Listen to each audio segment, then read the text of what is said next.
آپ کے وزیر اعلیٰ کی جانب سے الٹیمیٹم دے دیا گیا کہ جی معافی مانگی جائے. آپ نے کوثر صاحب کی گفتگو سنی, وہ یہ کہہ رہے ہیں کہ جناب پروفس دیجئے کہ یہ سب کچھ جو ہے وہ زور زبردستی کے ساتھ ہو رہا ہے. دیکھیں جب بھی کوئی مائیگریشن ہوتی ہے, سیزنل مائیگریشن کی بات کریں, وہ دسمبر کے مہینے یا جنوری میں نہیں ہوتی جب جو ہے نا سردی پیک پہ ہو. اب ایسی کون سی ضرورت آن پڑی, یہ کچھ چند خاندان نہیں موو کیے, پوری کی پوری آبادی وادی تیرا خالی ہو رہی ہے.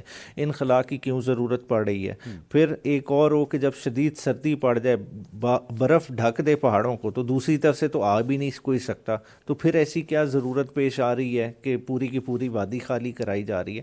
یہ سارے غور طلب معاملے ہیں. دیکھیں ہم ایک طرف سے کہتے ہیں کہ پاکستان کو دہشت گردی کا خطرہ لاحق ہے اور پاکستان نے اس کا خمیازہ بھی بھگتا ہے, دوسری طرف ہم جو ہے نا اس پہ سیاست کر رہے ہیں. دیکھیں کس طرح سے جو ہے نا ایک دوسرے کو بلیم گیم دے رہے ہیں. دیکھیں اس وقت وفاق کو چاہیے, دیکھیں اگر وہ سمجھتے ہیں کہ نہیں ان کا رول, تو بات ہے پھر کلیئرٹی کے ساتھ کریں. ایک طرف کہتے ہیں کہ جی خیبر پختونخوا کی حکومت ہمیں آپریشن نہیں کرنے دیتی, آپریشن کی مخالفت کریں, دوسری طرف کہہ رہے ہیں کہ ہم آپریشن کر ہی نہیں رہے.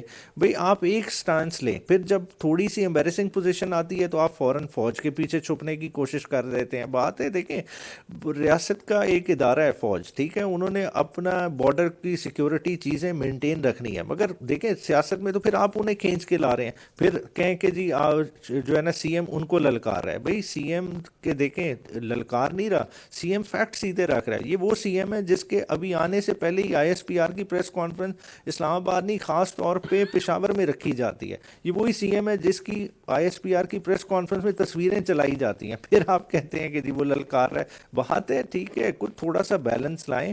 سی ایم ہے, سی ایم کو فنکشن کرنے دیا جائے, اور سی ایم کا تو ایک اور سینسٹیو پوائنٹ ہے, اس کا گھر ہے, آپ اس کا گھر آپ نے زور زبردستی سے خالی کرا لی ہے. اب آپ کہہ رہے ہیں کہ جی وہ اس پہ جھوٹ بول رہا ہے. بات ہے ٹھیک ہے, آپ آج الاؤ کر دیں, آج جرنلسٹ کمیونٹی کو جانے دیں, وادی تیرا والوں کو انٹرویو کر لیں, سارا رول پتہ چل جائے گا وہاں کیا ہو رہا ہے کیا نہیں ہو رہا. عمران صاحب یہ آپ نے گفتگو سنی بیرسٹر صاحب کی, وہ کہہ رہے ہیں کہ جناب فنکشن نہیں کرنے دیا جاتا وزیر اعلیٰ کو, آپ ان کو کھل کے نہیں کام کرنے دے رہے, اور ساتھ ہی ساتھ زور زبردستی کے ساتھ ہی یہ سب کچھ ہو رہا ہے. اور اس وقت آپریشن کی ضرورت کیا ہے, جب موسم اتنا سرد ہو چکا ہے تو کیسا آپریشن؟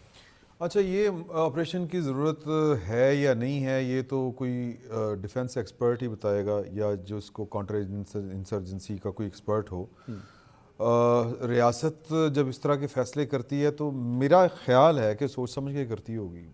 مطلب وہ بچوں والا تو کھیل ہے نہیں, ریاستی امور ہیں, پاکستان کی سلامتی کے معاملات ہیں. لیکن جب جن دنوں کی یہ رپورٹس آ رہی ہیں کہ وہاں پہ جرگہ ہوا, پھر اس کے بعد نقل مکانی ہوئی, یہ دو جو تاریخیں ہیں یہ وہی تاریخیں بنتی ہیں جب خیبر پختونخوا کے وزیر اعلیٰ جب جرگہ ہو رہا تھا تو وہ لاہور میں تھے, پنجاب میں تھے, اور ان کو اپنے نہ صوبے کی فکر تھی. یہ ایک سوال بنتا ہے کہ وہ یہاں پر کیا کر رہے تھے, کس نے ان کو روک لیا تھا. اب یہ بھی جو سوال بات ہو رہی کہ جو ان کو کام نہیں کرنے دیا جاتا, تو وہ تو کام کرنے میں آزاد اتنے ہیں کہ وہ اپنا کام چھوڑ کے باقی کام بھی کر رہے ہیں. پھر جب دوسری تاریخ ہے جب وہاں سے لوگ سڑکوں پہ آ رہے ہیں, اپنی گاڑیوں کے اوپر آ رہے ہیں, جب انخلا ہو رہا ہے, تو وہ اس وقت کراچی میں تھے. تو یہ اس میں نا جس کو اگر آپ کہیں کہ تضاد ہے, یعنی ان کی بات میں اور ان کے عمل میں. ٹھیک, تو اگر ان کو اپنے صوبے کی اور عوام کی اتنی فکر ہے تو پھر یہ بھی بڑا ویلڈ پوائنٹ ہے جو گورنمنٹ سائٹ کا ہے کہ انہوں نے 4 ارب روپے جو تھے وہ مختص کیے تھے نومبر میں. اچھا, پھر جو پچھلے وزیر اعلیٰ ہیں وہ کہتے ہیں کہ افغانستان اور طالبان یہ دہشت گردی ہے, اگرچہ وہ بھی آپریشن کے خلاف بظاہر عمران خان صاحب کا جو سٹانس تھا اس کے خلاف نہیں جاتے تھے, لیکن ان کو ہٹانے کی وجہ یہی بنی تھی کہ وہ آپریشن کے راستے میں دو وزراء اعلیٰ کے اندر یہ فرق ہے کہ پچھلے نے کہا تھا کہ جی میں نے ثبوت دیکھے ہیں کہ افغانستان سے دہشت گردی ہوتی ہے, موجودہ کہہ رہے ہیں کہ میرے پاس کوئی ایسا کوئی ثبوت ہی نہیں ہے, میں نے دیکھا ہی نہیں ہے کہ افغانستان سے کوئی دہشت گردی ہو. بالکل ایسا ہی ہے, اور ان کو ہٹائے جانے کی بھی وجہ یہی معلوم ہوتی ہے کہ وہ اس سطح کے اوپر نہیں جا سکتے تھے جس سطح کے اوپر سہیل افریدی صاحب نے سٹارٹ لیا ہے. ٹھیک, تو اب اگر اب مجموعی صورتحال کے اوپر ہم بات کریں تو یہ جزیات ہیں.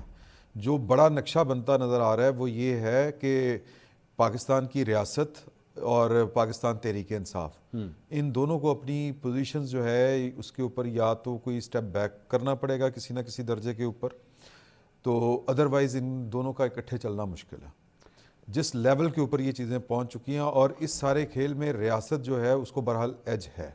یہ کوثب، یہ عمران صاحب جو فرما رہے ہیں کہ جناب دونوں کا اکٹھے چلنا مشکل ہوتا جا رہا ہے، وہیں پہ آج خیبر پختونخوا اسمبلی کی جانب سے بھی ایک قرارداد پیش کر دی گئی. اب ایک صوبائی اسمبلی کی جانب سے ایک قرارداد کا پاس ہونا کہ جناب ٹرمپ کے بورڈ آف پیس کا حصہ اگر پاکستان بنا ہے، جو ظاہری بات ہے آپ کے پرائم منسٹر نے سائن کیا ہے، تو وہ غلط ہے، یہ نہیں ہونا چاہیے.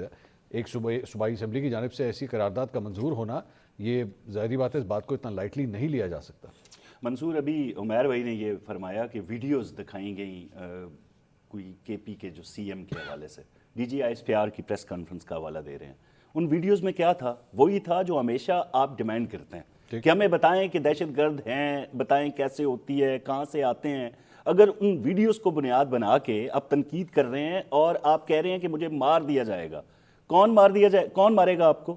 مطلب پہلے آپ پریس کانفرنس کا حوالہ دیتے ہیں، پھر آپ کہتے ہیں کہ ہم نے شکست دے دی. پتہ نہیں اب شکست کا پیمانہ کیا ہے، ان کا جیت کا پیمانہ کیا ہے، کچھ سمجھ نہیں آتا. کہ لوگ تو نکلے نہیں نا، جتنی بھی کالز آئیں پورے پاکستان نے دیکھ لیا کہ اگر 15,000 لوگ کراچی میں نکل آئے ہیں تو 2 کروڑ کی آبادی میں یہ بہت بڑا نمبر نہیں ہے. لوگوں نے آپ کو اسی وجہ سے رد کر دیا ہے کہ آپ کا آغاز اور اختتام یہی ہوتا ہے کہ آپ نے ریاستی اداروں پہ بلیم کرنا ہے، ان کو آپ نے بدنام کرنا ہے نیشنلی اینڈ انٹرنیشنلی. اب مجھے مار دیں گے کوئی چھوٹی بات نہیں ہے.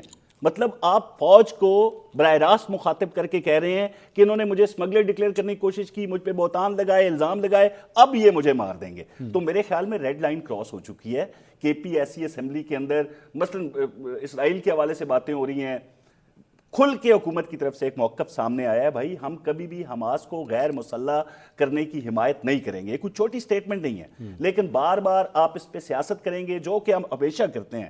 انٹرنیشنل ایشوز جو پاکستان کو جہاں پہ عزت مل رہی ہو، فیلڈ مارشل کو عزت مل رہی ہو، پی ایم کو عزت مل رہی ہو، نادانوں یہ عزت شخصیات کو نہیں مل رہی، یہ عزت پاکستان کو مل رہی ہے. لیکن یہ بات ان کی سمجھ میں نہیں آتی. اب میں یہ کہوں گا بھائی کہ جب آپ یہ ریڈ لائنز کراس کریں گے جو کہ آپ بار بار کر چکے ہیں، مجھے نہیں لگتا کہ یہ شخص جو بار بار کہہ رہے جی مجھے اہل کر دیا جائے گا، مجھے ہٹا دیا جائے گا، اور اینڈ میں اتنا بڑا الزام لگا رہے ہیں کہ مجھے مار دیا جائے گا، تو ایسے شخص کو ایک اتنی بڑی کرسی پہ ایک ذمہ دار جو ایک میرے حال میں ایک منصب بہت اعلیٰ ہے جو وزیر اعلیٰ ہوتا ہے، تو مجھے نہیں لگتا کہ زیادہ عرصہ ریاست ایسے افراد کو برداشت کرے گی. بیرسٹر صاحب، یہ آپ نے دونوں میرے مہمانوں کی گفتگو سنی، وہ یہ فرما رہے ہیں کہ لگ اس طرح رہا ہے کہ ریاست کے اور پاکستان تحریک انصاف کی راہیں جو ہے وہ جدا ہونا شروع ہو چکی ہیں، دونوں ایک پلیٹ فارم پہ نہیں آتے. آپ کی صوبائی اسمبلی کی جانب سے ایک فورن افیئرز میٹر کے اوپر جو ہے قرارداد منظور کر لی جاتی ہے، جو کہ آپ جانتے ہیں کہ صوبائی اسمبلی کا ڈومین نہیں بنتا، لیکن اس کے باوجود ایسی قرارداد منظور کی جاتی ہے.